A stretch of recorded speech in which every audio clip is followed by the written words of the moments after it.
Well, we got hit with the injury bug. Jason Tatum, our leading scorer, is out for like 2 weeks. So we're probably going to go like 0-5 in that stretch.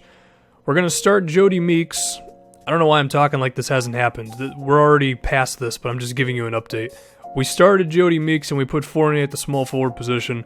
Also, we have Vucevic and Biyombo playing the same amount of minutes now because they're both kind of one-dimensional. They're good on one side of the floor, so we might as well balance it. And then, of course, Biyombo has to get hurt as well. Weirdly enough, the same injury as Tatum. Unless I already forgot what his was, even though it was 20 seconds ago.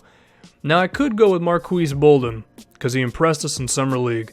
But he actually didn't commit to the NBA this season. So, I think I'm just going to have him, like, on the team, but not actually playing for a season, and then we can play him next year. Which means we're going to need some other center, because we don't have one to replace Biyombo right now. We also just don't have a third center to play. So we head over to free agency. Well, let's pick up Ed Davis. You know, he can grab like 25 rebounds in 5 minutes or something like that. He's basically the new Reggie Evans. So he's going to be playing some minutes for us. He and Elfrid Payton have the same hair, which of course is worth mentioning for... Well, it's not, but I have to fill some time in here. Tatum's back healthy, and you will perhaps be surprised to see we're 7-9. We haven't fallen off a cliff just yet. Even though we're not really great in either area, we're just kind of holding on. I don't know, man. But now we got a game against the Houston Rockets. James Harden is not playing, so I figure what better time to play than against a Rockets team that doesn't have its best player. I don't think Fournier plays at all in either one of the games that I've played in this video, which maybe says something about how the way his season's going. Eric Gordon got caught on Vucevic. That's a mismatch and a half, so of course we have to attack that one. The help defense was a little too damn slow. What am I doing on this possession? Elfrid Payton was open for a second, but of course that doesn't mean anything. Seems we're going to be attacking with Jason Tatum in the pick and roll, and that's what he does, man. On the very first play, we had him screen, which led to some good offense eventually. On this one, he had the ball in his hands and he was attacking. That's just the versatility of Jason Tatum.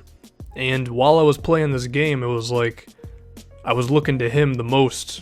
Now this clip right here is just going to be a testament to Aaron Gordon and what I hope that he can be. He gets the rebounds, brings it up floor himself, then we set a screen with him, and then he finishes on the alley-oop.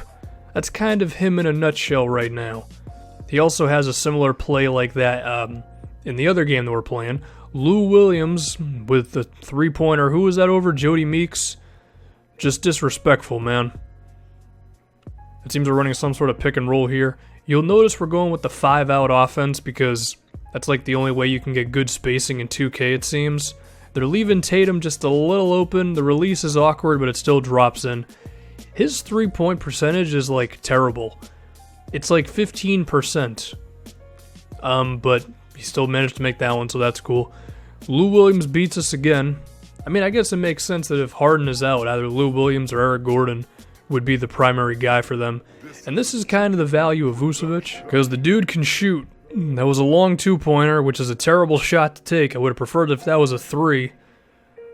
But he can still provide that spacing, which does help us out on like Aaron Gordon pick and rolls. And we have most of the second unit in the game now. You see Ed Davis is in there. Tatum, we're running the offense through you because nobody else can score on this team, apparently. We'll get the double screen for you. They're going to help off of Terrence Ross. I don't throw it to him. I throw it to Ed Davis instead. When I was actually playing, I tried to throw it to Ross, and he threw it to Davis anyway, which actually was the right play because it was an easy two-pointer at the basket. Tatum, I got to go to you one more time, man. I mean, it's very easy for him. He's got the size. He's not like super athletic, but he can move enough. I don't feel like playing this game anymore. We still win, but it's only by like 8 points or something, because 2K just loves to do that. We're going to see the team in action once again, and this situation's a little different because we actually have a deficit against the Chicago Bulls, and the rotation is all out of whack because there was foul trouble by the time I started playing. Terrence Ross's release is the easiest thing ever, so that goes in. You'll notice like Hazonia was the primary ball handler. I don't know, the game had like Jody Meeks at point guard. 2K's simulation settings or something else. This shot by Hazonia. I got no frickin' clue how that went in, because it shouldn't have. The Bulls played good defense, and we just made a shot anyway. But in 2K17, there is like an option for editing your whole rotation in simulation settings, but it's like really confusing. I like the idea of it, but I feel like it's not done properly. I'm no-selling Aaron Gordon getting a rebound, going coast to coast, and hitting Ed Davis with a pass, but you get it. Jody Meeks, you better hit the shot. That's not good. I'm already playing you over Evan Fournier. Although I'm pretty sure Fournier plays later on in this, so I don't know what I'm talking about. Just make a damn open three when you get one. Speaking of open threes, if you look at that back, I was noticing that Peyton was going to get open, but I had no idea which player to actually take control of, so we were just kind of screwed on that one. This play is some bad spacing and then some, but Tatum just manages to get open. That was ugly. Not an ideal pick and roll when your point guard is standing there for like 4 seconds. Bad pass by D. Wade, thank you for that one. I see Anthony Tolliver. This is a daring three-pointer. And I don't mind taking it because he was still open and he's a good open three-point shooter, but, you know, sometimes it just doesn't go in. I was really lucky that Jimmy Butler didn't just go ISO on Jason Tatum. Vucevic with some decent defense, and then the Vuce, looking way too damn athletic, blocks a shot, comes down floor and finishes. I mean, if he kept on doing that, then we wouldn't need Biyombo, but that's not exactly Vucevic's track record. And that's what happens when you get a little too daring with the help defense with the power forward. That one was on me, 100%. They're going to basically the same play again. And I kind of wish there was like a lockdown defender in place of Evan Fournier right there. But, let's have to make do with what we have. Once again, another really ugly possession where we don't do anything. I've played 2K long enough. I know what happens when you pass into like 4 guys standing at the basket. You'd rather get a better shot.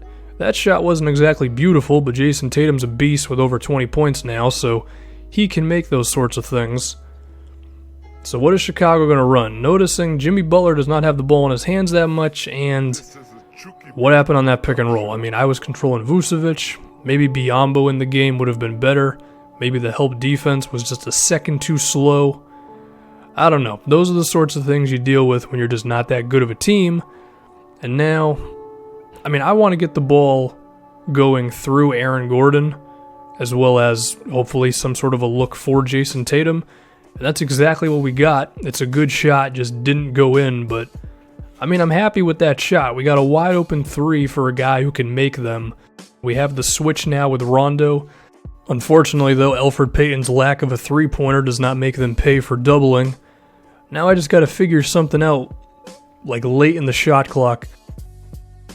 And this shot here with Vucevic, I mean, it doesn't go in, but once again, like, I'm not too upset over that shot. Like, yeah, it would have been nice to go at the mismatch with Rondo and Tatum, but a hook shot from Vucevic with that much space, or that close to the rim, I should say, not terrible. And here is Aaron Gordon on display again, just defensively what he can do, coming across the entire floor, bringing the help defense on D. Wade. And now we want to run a screen with Aaron Gordon. And if they're not going to bring any help defense around the rim, which makes sense because it's Dwayne Wade who doesn't feel like providing help defense anymore, then you see what happens. 2-point game, they're running their offense through Dwayne Wade a lot. I would be running it through Jimmy Butler, but what you're really going to do? The pick and roll worked last time for them, and it actually worked out again. I mean, I don't know. I was controlling Vucevic. Maybe my defense myself just wasn't good. I don't frickin' know. We're going to need to generate some offense here. I want to get Tatum rolling to the rim. And, I mean, this is a pretty damn good shot for us as well. That, maybe Tatum's not ready to be posting up like that just yet. But, I don't know. I mean, defensively, we were kind of weak down the stretch. I'll say that one. But, I mean, we got a wide open Jason Tatum 3 that didn't go in. We got a Vucevic post up on good positioning that didn't go in. We got a Jason Tatum post up on a mismatch. Like, I'm pretty okay with those shots, to be honest with you. But still, we saw Jason Tatum's value as a scorer, really an inside scorer, getting to the free throw line, 3 times a game for 6 attempts. Here's some things we got to talk about, though. Evan Fournier sucks. He can't hit a 3. He can't hit from the floor whatsoever, which is weird because he's been good his whole career. I don't frickin' know. Look at some of these games. Super inefficient with 5 turnovers. This one, 5 points, just not making that much of an impact. This time here, he had 18, but he was 2 for 10 from 3, 7 for 19 from the field. Fournier is just extremely inefficient right now for whatever freaking reason. And we can also talk about Elfrid Payton. I mean, you saw in that game, they brought a double team on him, and he wasn't able to kill him. And, you know, when you're not a great shooter, not a great athlete, we can work with that jumper, or there can be another option out there. Now, I'm not going crazy just yet, but I am going to say this one. Our 2019 pick is very expendable because we have the Lakers pick, unless there's some weird protection on it that I haven't actually paid attention to, which I should probably Google. And if we just look at some other point guard options, I mean, Charlotte's not very good right now. And I'm not saying, but I'm saying Kemba Walker, he's got 2 years left. The team is rebuilding. We have a couple of extra draft picks. You know, I'm not saying we're going to go crazy for a trade just yet, but I think that's something we should keep an eye on as the season goes.